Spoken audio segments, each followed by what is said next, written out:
Morning, fellas. Ben back again. Well, this would be an update on the TEC CAMSHAFT. Unbelievable. I just can't. I really can't understand what's going on. The thing is, the bike is getting a thrashing almost every single time I take it out. Like serious thrashing. I'm talking high RPM riding, and I just twist the throttle and I just let this bike fly.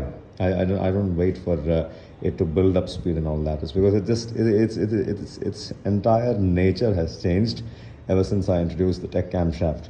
For people who have already had experience with the TEC camshaft, you would know what I'm talking about. Otherwise, also there's a bunch of people online who have absolutely no clue on how to understand a bump in about 20% of power, and they go about saying that the TEC camshaft isn't really doing much and all that jazz. But it's sad that motorcycling has come down to this. Motorcycling is a bunch of amateurs who really have no clue on how to understand anything, but have truckloads to say. And the funny thing is, they don't even stop at them and their friend circle, but they go on to bragging and talking about motorcycles as if they understand it on social media. And when people say that they can't feel the performance gain with the TEC camshafts, I just don't know what to say to them. I think the difference would be for them between the felt difference would be between a 411 and a BMW GS 1200. Only then they will be able to articulate the differences that they felt, I guess. But this is not me going on a rant. This is me just trying to request to all these people who talk. Please kindly keep that talking business to your friend circle. Do not come on to social media and talk crap. So the TEC camshaft is a high lift and a longer duration camshaft, and this bloody thing is just some bonkers power out of the Himalayan 411. This machine just whoops past a stock factory Himalayan in no time. The bloody machine does a 0 to 108.75 seconds. What more do you want? A factory Himalayan would do the same in not less than 10.5 seconds.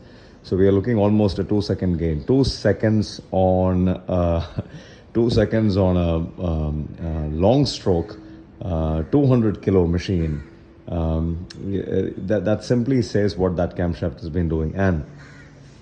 And so this video is not about any of this. This video is more about the quality of the TEC camshaft and how well it is engineered.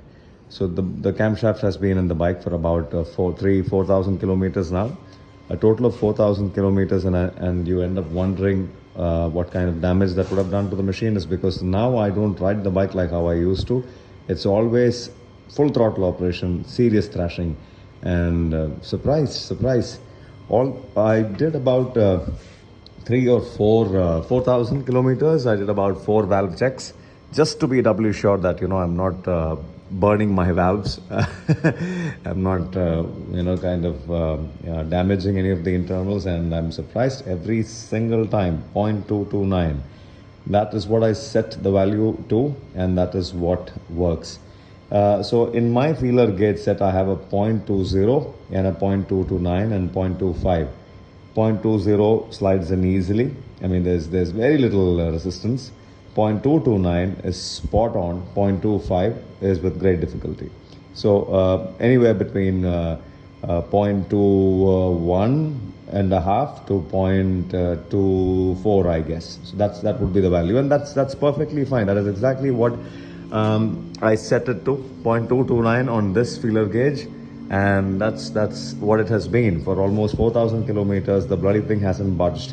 And to all the fellows who think that the Himalayan is poorly engineered, you guys are highly mistaken.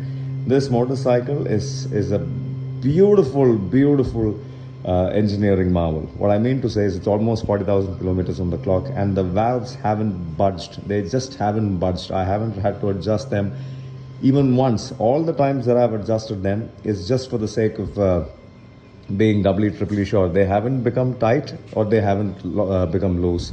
They've always been there, and I just have gone ahead and played with the feeler gauge to get it to a more precise measurement. And I'm surprised the valves haven't moved in 40,000 kilometers. That simply says if you keep the internals healthy and if you know how to ride, things will stay put. Absolutely. A good example is this machine. This machine is 40,000 kilometers and the engine is rock solid. Coming to the noise that the TEC camshaft makes, there is no escaping it. The noise is it just gets to your nerves. There are fellas online who say you could go tight on the exhaust valve clearance, but from my experience, I've never really run a tighter valve clearance on the exhaust valves. I've always kept it to slightly looser because it's the hotter valve. It tends to heat up, and you don't want it to be tight, and you don't want it to be damaging the seat. So I've always seen to it that the exhaust valve has a slightly looser free play. And even then, with the introduction of the TEC camshaft, I couldn't bear the noise, so I kept it to 0.23.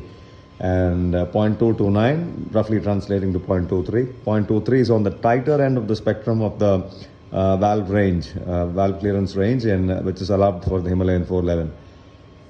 Yep, so just a quick update. The TEC camshaft is spot on. It has absolutely no issues, and it's working fine. This machine is a sprinter now. You won't believe me, but this thing just gets to 120 in no time. 120 is roughly 15 seconds. Not even 15 seconds, I would say. 14 and a half seconds. 14 and a half seconds to a 120 on a 411 long stroke is unbelievable performance. If you know, that's it. Just saying. So the tank and everything off. Always, anytime and every time you pull things off, you have a chance to inspect your internals, and all seems well. So if this video helped in any way, it helped. For all the TEC camshaft users, keep on banging the throttle. Do not shy away from that. Ciao.